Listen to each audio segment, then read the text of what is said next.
रहेगा टॉपिक और क्या हो सकती है वो बातें, ये जानने की कोशिश करेंगे। आज की रीडिंग से 2 ओरेकल है, उसमें से देखेंगे कुछ कार्ड्स और साथ ही साथ देखेंगे टैरो के मैसेजेस। तो शुरुआत करते हैं कार्ड शफल करके। रीडिंग अगर आपको पसंद आता है तो चैनल को लाइक और सब्सक्राइब करना ना भूलें।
पहला जो कार्ड मिला है वो है 2 ऑफ कप्स का। वाटर साइन है कैंसर, स्कॉर्पियो या फिर पाइसेस। जैसे ये दोनों एक दूसरे के सामने आ चुके हैं और एक दूसरे को प्यार की कोई ऑफर देना चाहते हैं, वैसे ही आपके पर्सन प्रेजेंट मोमेंट में यही सोच रहे हैं कि काश इस वक्त आप उनके सामने होते या होती।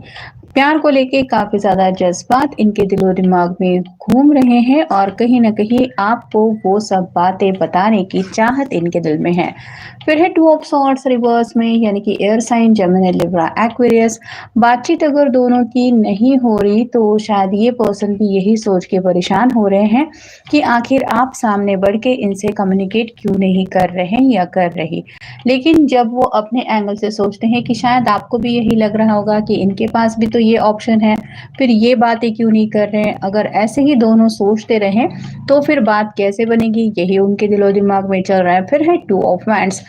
3 बार आप देख सकते हैं 2 नंबर आया है, यानी कि यहाँ पे 2 ऑफ कप्स है, फिर 2 ऑफ सॉर्ड है, यानी कि फाइनल कार्ड है 2 ऑफ वैंड्स। तो 222 आया है, आप गूगल सर्च करके देख सकते हैं एंजल आपको क्या बताना चाहते हैं। 2 ऑफ वैंड्स का कार्ड बताता है कि ये पर्सन किसी दुविधा में है, डिसीजन मेकिंग चल रहा है, मतलब शायद इंतजार करना है या बातचीत करने के लिए कॉल मैसेज करके आगे बढ़ना, यही शायद उनके दिलो दिमाग में चल रहा है।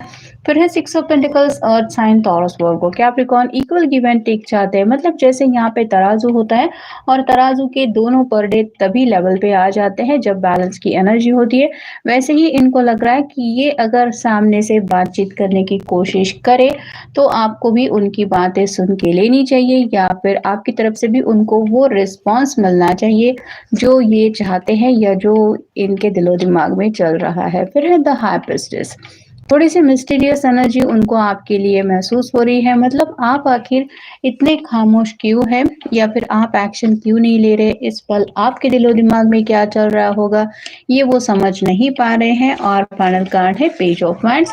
Fire sign Aries, Leo, Sagittarius. आगे बढ़ना तो चाहते हैं, आपको कनेक्ट भी होना चाहते हैं, मतलब कॉल मैसेज के जरिए आपसे बातचीत भी करना चाहते हैं, लेकिन लिटिल बिट कंफ्यूजन की एनर्जी में है, जिसके लिए शायद ये ऊपर का कार्ड हमें बताता है डिसीजन मेकिंग तो चल रहा है, मतलब फैसला लेने की कोशिश कर रहे हैं कि कॉल करूं या मैसेज, या फिर आप कह सकते हैं कि इंतजार करूं या कांटेक्ट करूं, ये उनके माइंड में चल रहा है। फिर है मिसिंग समवन, जैसे 2 ऑफ कप के बिल्कुल ऊपर ये कार्ड आया है।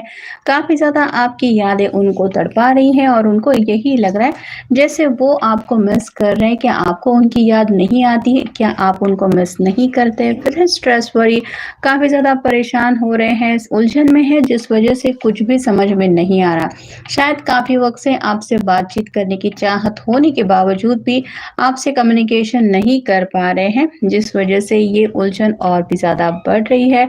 फिर है बर्निंग डिज़ायर, दिल तो इनका यही कर रहा है कि जैसे आपको गले लगा के बस बता दे कि ये आपको कितना चाहते हैं, तो काफ़ी कुछ माइंड में रोमांटिक जज़्बात भी उमड़ रहे हैं और ये अपने दिल तक ही रखने की वजह से इनके दिलो-दिमाग पे भी एक बर्डन ये फ़ील कर रहे हैं। फिर है कंटेनमेंट ब्लिस, सुकून चाहते हैं, ज़िंदगी में खुशियों की बहार चाहते हैं और उनको बस यही लग रहा है कि काश कोई ऐसा पल मेरी ज़िंदगी में आ जाए कि इन सब माहौल को पीछे छोड़ के मैं उन खुशियों को पा लूँ। तो रिलैक्स होने की काफ़ी ज़्यादा चाहत है। फिर है शैटर्ड, ये कार्ड बताता है कि उनको डर लग रहा है कि जैसे काँच ये यहाँ पे गिर रही है और उसके टुकड़े-टुकड़े हो रहे हैं, वैसे ही कहीं इस रिश्ते को ठेस ना पहुँचे या फिर ये रिश्ता ना टूटे, यही उनके माइंड में चल रहा है। और फाइनल कार्ड है ब्रेकअप सेपरेशन। शायद किसी-किसी के दिलो-दिमाग में ये भी चल रहा है कि कहीं सामने वाले पर्सन के दिलो-दिमाग में ब्रेकअप की बात तो नहीं चल रही, जिस वजह से शायद वो कॉन्टैक्ट नहीं कर रहा या नहीं कर रही। तो क्या होगा दिल का अगर ऐसा कुछ हो जाए, यही डर उनको सता रहा है। फिर है शटिंग डाउन, दोनों भी एक-दूसरे से शायद बातचीत नहीं कर रहे। शटिंग डाउन का कार्ड यही बता रहा है कि ना तो आप अपने पर्सन को कॉल मैसेज कर रहे हैं और ना ही आपके पर्सन। ऐसे में दोनों भी कैसे समझ पाएँगे एक दूसरे के दिल का हाल, यही उनके माइंड में चल रहा है। फिर है हेल्दी बाउंड्रीज़, आपको फ़ोर्स नहीं करना चाहते, मतलब किसी भी बात को लेके मुझसे बात करो ही या फिर मुझे कुछ बताओ अपनी ज़िंदगी के बारे में, ये नहीं करना चाहते। लेकिन जैसे कहते हैं कि दूर से ही सही आपके बारे में कुछ तो बातें उनको इन्फॉर्मेशन चाहिए, जो जब तक नहीं मिलती तब तक थोड़ी ऐसी ही उनकी हालत रहने वाली है, जैसी शायद यहाँ पे है। फिर है डिसहार्मनी, बिल्कुल भी सुकून नहीं मिल रहा, काफ़ी ज़्यादा उथल-पुथल मची हुई है दिलो-दिमाग में और उनको यही लग रहा है कि ये आखिर जो माहौल है वो कब बदलेगा, यानी कि सुकून जब इंसान को काफ़ी ज़्यादा ज़रूरी लगता है, तो उसको यही समझ में नहीं आता कि जो प्रेज़ेंट हालात हैं, पता नहीं वो कब चेंज होंगे और क्या कर सकते हैं उसके लिए। फिर है मेडिटेशन, ये कार्ड भी ऑलमोस्ट उसी कार्ड को लेके बताता है कि उनको स्ट्रेस फ़ील ज़्यादा हो रहा है, जिस वज़ह से कुछ भी समझ में नहीं आ रहा। तो खुद को अगर थोड़ा शांत करेंगे, जैसे ध्यान धारणा हो, मेडिटेशन हो, कोई मंत्र वग़ैरह अगर करते हो या फिर अगर भगवान को मानते हैं, तो पल भर के लिए अगर वहाँ पे किसी मंदिर में ही सही बैठ जाते हैं या फिर अपने दिल की बातें भगवान से ही सही शेयर करने की कोशिश करते हैं, तो उससे भी शायद इनको मेडिटेशन का एहसास हो सकता है, ऐसा इनको लग रहा है। फिर है इनर वॉइस, दिल की आवाज़ सुनाई दे रही है, क्लियरली समझ में आ रहा है कि दिल क्या चाहता है। जैसे दोनों भी अगर एक-दूसरे से बातचीत नहीं कर रहे, तो क्या हुआ? मुझे तो अपने पर्सन से बात करनी है या फिर मुझे तो उससे कम्युनिकेट करना है, ये दिल बोल ही रहा है। और अपने ही दिल की बातें अगर ये मानेंगे नहीं, तो आप समझ सकते हैं कि उनकी हालत क्या हो रही है। और फाइनल कार्ड है मिस्ड ट्रुथ्स, तो किसी न किसी बात की वजह से शायद दोनों के बीच में कुछ दूरियाँ आ गई हैं। जो सच्चाई नहीं है, उसी को शायद कोई पर्सन है जो सच मान के बैठा है और इसी बात को लेके ये पर्सन परेशान है कि जो असलियत नहीं है, उसको ही अगर सामने वाला पर्सन असलियत मान के बैठा है या फिर उसको यकीन हो रहा है कि यही सच है, तो अब मैं उसको यकीन कैसे दिलाऊँ? और बिना बातचीत के तो किसी को भी किसी चीज़ का यकीन दिलाना पॉसिबल ही नहीं है। इसीलिए शायद ये सोच रहे हैं क्लियर कम्युनिकेशन करना। तो ये था आज का रीडिंग, जनरल रीडिंग है। आपके साथ जितना रेज़ोनेट हो उतना ले लीजिए। मिलेंगे नेक्स्ट रीडिंग में।